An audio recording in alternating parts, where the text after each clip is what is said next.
বিজেপির মণ্ডল সভাপতির উপরে হামলা চালানোর অভিযোগ উঠল তৃণমূলের বিরুদ্ধে। অভিযোগ, বিজেপির মণ্ডল সভাপতি মহানন্দ মণ্ডলের রাস্তা আটকে ইট দিয়ে মারধর করে তৃণমূল কর্মীরা। ঘটনাটি ঘটেছে মালদার রতুয়ার মহানন্দ টোলার উত্তর বালুপুরে। আক্রান্ত মণ্ডল সভাপতি মহানন্দকে ভর্তি করা হয় মালদা মেডিকেল কলেজে। ঘটনাস্থলে আসেন বিজেপির উত্তর মালদার খগেন মুর্মু।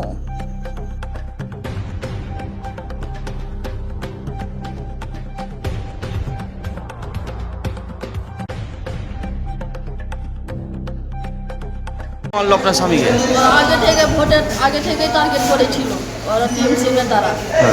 বিজেপি করে ওরা 6-7 জন এই বাজার করে বাড়ি থেকে, আর ওরা 6-7 জন মিলে ধরে মেরেছে, ইটা দিয়ে মাথাতে মেরেছে, তারপরে হাইড্রোসিলে মেরেছে, গালা চিপেছে।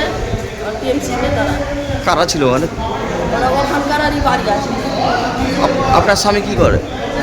বিজেপিরই আছে মন্ডল সভাপতি। ভোটের আগে কিছু বলেছিল কে?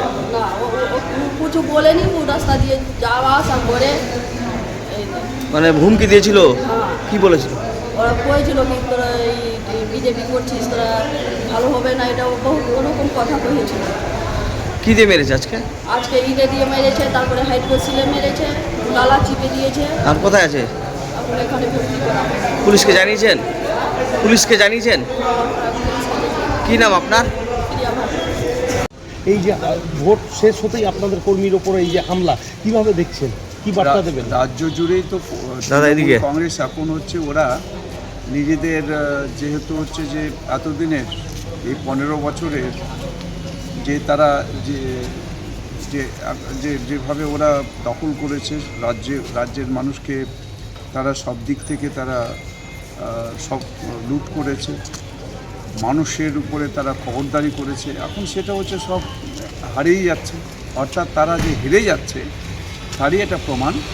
তাই তারা আজকে যে রাজ্য জুড়েই দেখছেন সব জায়গাতে আমাদের ভারতীয় জনতা পার্টির সমস্ত কর্মীদের উপরে ওরা হামলা করছে, যেটা 2021 সালে যেভাবে ওরা করেছিল। তো একইভাবে ওরা আবার হামলা করার ওরা চেষ্টা করছে। আমাদের এখানে মহানন্দ মণ্ডল, আমাদের রতুয়া আমাদের মণ্ডলের সভাপতি, তিনি আজকে আক্রান্ত হয়েছেন। তাকে আজকে হাসপাতালে নিয়ে আসছেন, রাস্তায় আছে ওরা, আমরা আগে থেকে এখানে আছি। অর্থাৎ এই হামলা এরা করবে, এটা হচ্ছে যে ওরা জানে যে ওদের গদি চলে যাচ্ছে, এদের চেয়ার চলে যাচ্ছে, যে এতদিন ধরে ওরা যেভাবে মানুষকে ভয় দেখাতো, চমকাতো, ধমকাতো, সেগুলো সমস্ত কিছু ওদের শেষ হয়ে যাচ্ছে। অর্থাৎ এটা ক্ষমতা হারানোর একটা আতঙ্ক, সেই আতঙ্ক থেকে এগুলো ওরা করছে। কি বলবেন?